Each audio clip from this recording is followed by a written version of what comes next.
Ils innovent pour un monde meilleur. Eux, ce sont les entrepreneurs d'avenir. Avec nous, l'un d'entre eux, Renaud Attal. Vous êtes cofondateur et DG de Co-Recyclage. Bonjour. Bonjour. Merci d'être venu sur ce plateau. Alors, on va évoquer les activités de votre entreprise, mais tout d'abord, pourquoi est-ce que vous sentez l'âme d'un entrepreneur d'avenir? Pourquoi avoir attaché le réseau il y a quelques années? Tout simplement parce que je me bats au quotidien pour un avenir meilleur, plus vertueux, avec une vraie humanité. Je suis entrepreneur depuis 2003. J'ai décidé de basculer vers le développement durable et l'économie sociale et solidaire depuis 2008. Et réellement, je me bats au quotidien. Alors justement, quel est le quotidien de l'entreprise Co-Recyclage? Quel est votre marché? Et comment est-ce que vous créez de la différence sur ce marché? Alors, Co-Recyclage, c'est une société à vocation sociale et environnementale. On permet la réduction des déchets par le réemploi. On permet d'optimiser également les coûts liés au traitement des déchets. Et on permet de favoriser la cohésion sociale et locale. Aujourd'hui, nous sommes à la fois une plateforme grand public qui est corecyclage.com, donc où on permet à n'importe qui de pouvoir récupérer des objets gratuitement, mais également bien sûr donner une seconde vie aux objets dont on n'a plus besoin personnellement ou professionnellement, et ce partout en France aujourd'hui. Derrière, nous sommes aussi un panel de solutions B2B destinées aux entreprises, aux collectivités, à l'administration.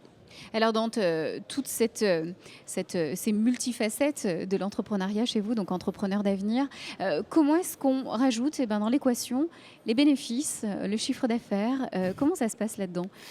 Mais aujourd'hui, c'est simple, le traitement des déchets est un enjeu d'avenir, clairement. Aujourd'hui, nous, on permet de faire en sorte que des choses qui, à l'époque, et notamment encore aujourd'hui et hier, surtout, vu qu'on est déjà en train de travailler dessus, étaient jetées. Aujourd'hui, on fait en sorte plutôt de leur donner une seconde vie, permettre du coup à un objet, une ressource, d'avoir une vie qui est prolongée, notamment pour lisser son impact environnemental et surtout pour permettre à des gens qui aujourd'hui n'ont pas accès à certains types d'objets ou de ressources de pouvoir obtenir et utiliser ces ressources gratuitement.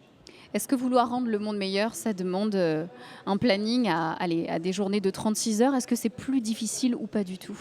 Écoutez, c'est plus difficile, je ne sais pas. En tout cas, on se bat au quotidien et en même temps, comme vous voyez, ça n'entache pas mon sourire et ma joie de vivre. Ça fait plaisir et je suis très content aujourd'hui de faire cette activité par rapport même aux autres activités que j'ai pu faire par le passé.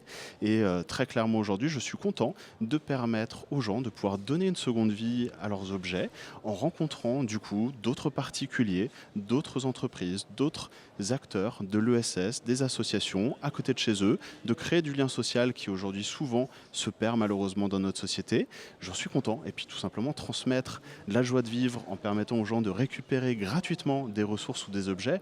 Encore une fois, il n'y a que quand on donne et qu'on voit la personne et les remerciements de la personne qui vous sourit derrière quand elle le récupère et quand on se rend compte réellement qu'on peut voir le plaisir que ça peut garantir. En tout cas, merci d'être venu avec ces jolis mots-clés sur notre plateau. Renaud Attal, cofondateur et DG de Co-Recyclage. Merci beaucoup, bonne journée. Merci à vous, bonne journée.